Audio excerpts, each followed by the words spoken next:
क्यों बड़े बड़े लोग गिर गए, क्यों बड़े बड़े लोग बर्बाद हुए। आप अनएथिकल हुए, वो अपने धर्म का पालन करके तुमको ठोक देता है। ये भी हो सकता है कि आप कभी ना पकड़े जाएं, चोरी भी करें और पकड़े भी ना जाएं, ऐसा भी हो सकता है।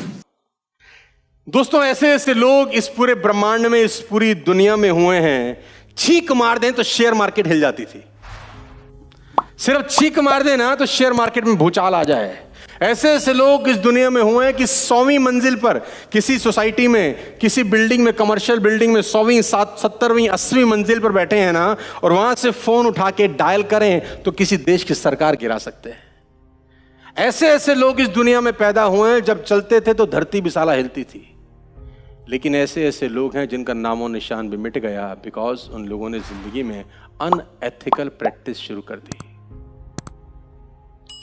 लेडीज एंड जेंटलमैन, मैं आपको बता दूं, there is a book called how the mighty fall by Jim Collins. कभी मौका लगे तो इस किताब को पढ़िए। क्यों बड़े बड़े लोग गिर गए, क्यों बड़े बड़े लोग बर्बाद हो गए, क्यों बड़े बड़े लोगों की जिंदगी तबाह हो गई, सिर्फ एक ही चीज के कारण कि उन्होंने समझौता किया पैसे कमाने की आड़ में। किस चीज से समझौता किया? सिद्धांत से, नीति से, नियम से। नियम भी भूल गए, नीति भी भूल गए, सिद्धांत भी भूल गए, सिर्फ एक चीज रहे, पैसा चाहिए, कैसे मर्जी आए। मैं आपको बता दूं, even you are the king of the sky, even you are the king of the sky, आपको बिना पासपोर्ट के पूरी दुनिया में भागना पड़ता है, चाहे विजय माल्या ही क्यों ना हो। अपनी अपनी एयरलाइंस, नौकर चाकर, शानो शौकत आगे पीछे घूमते थे, आज बंदियों की तरह भटक रहे हैं। जिस दिन वापस आएंगे जेल होगी, और जिसके बारे में बोलेंगे 20-50 और अंदर जाएंगे। लेडीज एंड जेंटलमैन, क्योंकि इन लोगों ने नीति, नियम, सिद्धांत पे समझौता किया पैसा कमाने के लिए। आपकी कंपनी चाहे सत्यम ही क्यों ना हो, सत्यम नाम रख लिया हो, तो भी सत्य आचरण करना पड़ेगा, नहीं तो तिहाड़ आपका इंतजार कर रही है।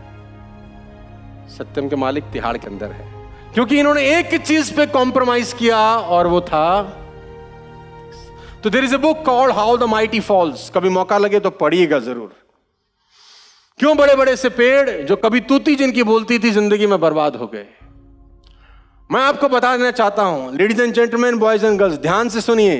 अगर वहां पावर पॉइंट है, स्विच है इलेक्ट्रिसिटी का, जिसमें 3 पॉइंट प्लेन स्विच लगा हुआ है, साथ में एक ऑन ऑफ स्विच है, उसको कोई फर्क नहीं पड़ता आप अरबपति हैं कि गरीब, उसको फर्क नहीं पड़ता आप मुकेश अंबानी हैं या एक गरीब परिवार में पैदा हुए, उसका एक ही धर्म है, जो अंदर घुसे ठोको।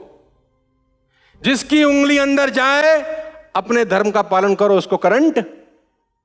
एथिक्स अपने धर्म का पालन करता है, उसको कोई फर्क नहीं पड़ता आप किस पद पर है, किस क्या सम्मान है, आपके पास कितना पैसा है, कितनी दौलत है। आप अनएथिकल हुए, वो अपने धर्म का पालन करके तुमको ठोक देता है। Ladies and gentleman, boys and girls, ध्यान से सुनिए और ध्यान से पढ़िए। रिमेंबर माय वर्ड्स, कुछ भी करो,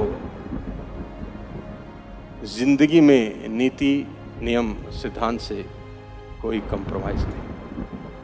even you are the world richest person, you can't play with electricity, क्योंकि बिजली आपके पद, प्रतिष्ठा, सम्मान को नहीं पहचानती, वो अपना धर्म निभाएगी। वैसे ही एथिक्स आपके पद, प्रतिष्ठा, सम्मान को नहीं पहचानते, वो भी अपना। और मैं आपको बता दूं, इससे भी इंपॉर्टेंट बात, हो सकता है आप पकड़े हुए ना जाएं। यह भी हो सकता है कि आप कभी ना पकड़े जाएं, चोरी भी करें और पकड़े भी ना जाएं, ऐसा भी हो सकता है।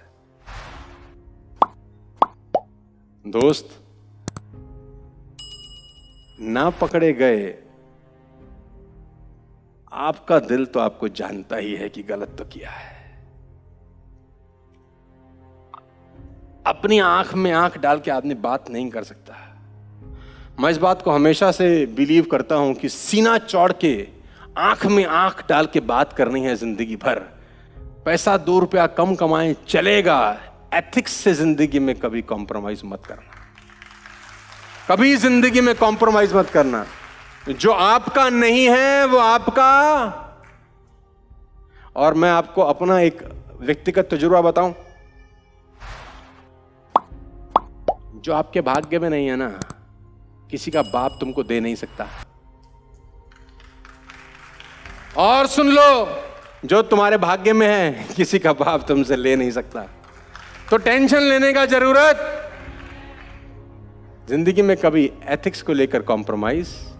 समझ में आ रहा है तो बोलो हाँ। Are you getting me? Ladies and gentleman, बात समझ में आ रही है?